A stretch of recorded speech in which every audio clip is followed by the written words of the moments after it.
Hey, what's up, guys? We're back for part 3, talking about Watchmen. Alright, now we're going to talk about the merchandising. First and foremost, I'd like to take a look at this. No, I did not get this at Hot Topic, but you can get Watchmen paraphernalia at HotTopic.com or in the actual store itself. This shirt says, "Who watches the Watchmen?" I got it at Walden Books for 20 bucks. Even if you hated the movie, you gotta get this shirt because it represents the comic and one of the greatest comics ever. Alright, now, okay, let's get a shot here of the figures and stuff, which came with this little bad boy right here. Fucking awesome. Alright, now Billy, tell us a little bit about these figures. This is my collection that I spent entirely too much money on. It's DC Direct's series of action figures based on the movie. Unfortunately, we didn't get the line based on the comic book that so many fans have wanted for years, but that's because of problems with the creators and merchandising rights to it and what they still have, whatever. But you know what? I'm happy. I've got something representing the characters, even if they are the movie figures. We got the main stars. You've got Rorschach, the Man. Walter Kovacs. The second Night Owl, Dan Dreiberg. Dreiberg. The second Silk Spectre, Laurie Juspecic. Something. Yeah, however you pronounce it. Captain Pipe Swinging, Dr. Manhattan. John Osterman. Adrian Veidt, or Ozymandias. The original Silk Spectre, Sally Jupiter, her mother.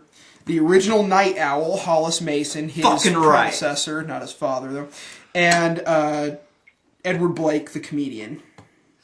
All rendered in magnificent detail. I don't know if you can get a close-up shot there. There's the scar on the comedian. Nice. All that. They're beautifully done. The packaging was simple. The display case having the stands. The stands actually can interlock together, but I find it easier just to leave them apart. I think these are probably this is the best and brightest of the merchandising relating to the movie so far. Because you've got the shirts, you got everything. Now, of course, more stuff. Buy this motherfucker. This is the original paperback of the book, or the latest printing of the paperback. Same content as it's always had before. It's got extra stuff that the original book didn't have, thus being, under the red hood. Under the hood. Oh god, what was the actual book? The one about Dr. Manhattan. Living in the Shadow of Manhattan. Yeah. And then they released this beautiful hardcover representation, even though I hate this cover picture because I don't think it represents the characters really well. I very much prefer the interior cover. Just a very simple, the clock pattern, the binding of it. It's just gorgeously done. This includes the recolored, redecorated pages from the recent DC Direct Absolute Edition that came out a couple of years ago, and it makes everything just looks a lot better. I mean, I could tell. And as you guys are seeing this, note, just the brilliant artwork of Dave Gibbons. Oh yeah. And that was really one of the selling points to me about the movie, is that it at least had Dave Gibbons' stamp of approval. Of course, Alan Moore's not going to give his stamp of approval, but we all have to respect that. And the good thing about this new edition is it's got. This is the first time I'm seeing some of this stuff myself. It's got a new introduction by the authors. And it even includes, as a little bit of a backup feature, a few pages of early sketch material, concepts and stuff, concept designs, promotional work, covers of different editions, poster work, things like that.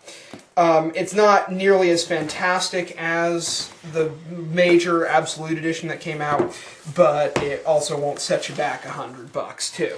There's another book out also that details the actual making of Watchmen. Yeah. And also, I think it also details the fact that not just making of the book necessarily, but also, as most people know, this project has been in Hollywood for the better part of 20 years.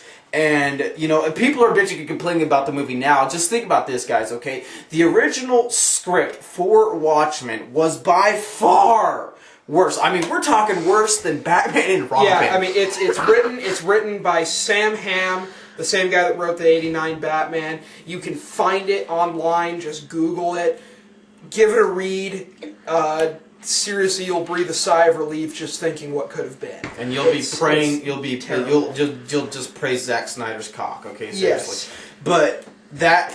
Well, this is basically the only version of these figures that you're gonna see and stuff. What I would personally like to see is even more figures of the Minutemen and stuff. And I know it's not in the movie, but I would just love to see like a giant, you know, Cthulhu-like figure of the squid from the comic. Actually, see, the squid would be cool. Obviously, I'd love to see more of the Minutemen. Yes. Maybe like Captain Metropolis and Hooded Justice, and possibly Dollar Bill, something like that too. Yeah. Just some of the more like really Moloch.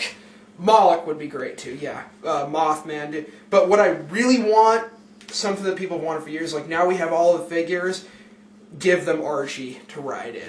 Oh, Night Owls, Bubastis. and Bubastis. Yeah. Bubastis, Ozymandias' pet links. You gotta have Bubastis too. If you have those two things, we're good. Yeah, also, there's been talk about, like, a Watchmen video game, which, you know, I'm, like, iffy about, but, yeah. The viral marketing also showed the Minutemen video game done by Bytes Company, which was actually fucking the fun as viral hell. marketing. The viral marketing for the movie has been fantastic. You have the website which features The New Frontiersman. They have the main website of the film which features Bytes Company's Minutemen video game where you get to play as these two and basically punch out a bunch of bad guys. But it's done to look like an old school 8-bit Nintendo game, and it fits in with the era of the movie perfectly. You've also got a couple of videos put out by the News Frontiersman website, which is a psychotic right-wing magazine newspaper that Rorschach reads in the book, that are put out as like one is supposed to be 1970s NBC or their equivalent retrospective on the life of Dr. Manhattan. The other one is a kind of public service video about the Keene Act, the act that outlawed superheroes. Anti-vigilance. Yeah. Go to YouTube, look up News Frontiersman. You can find both of these. They're worth it. They're absolutely brilliant. Made me happy. Anyways, that is the end of the third part. Next up, we're going to be wrapping this up, guys. We'll see you later.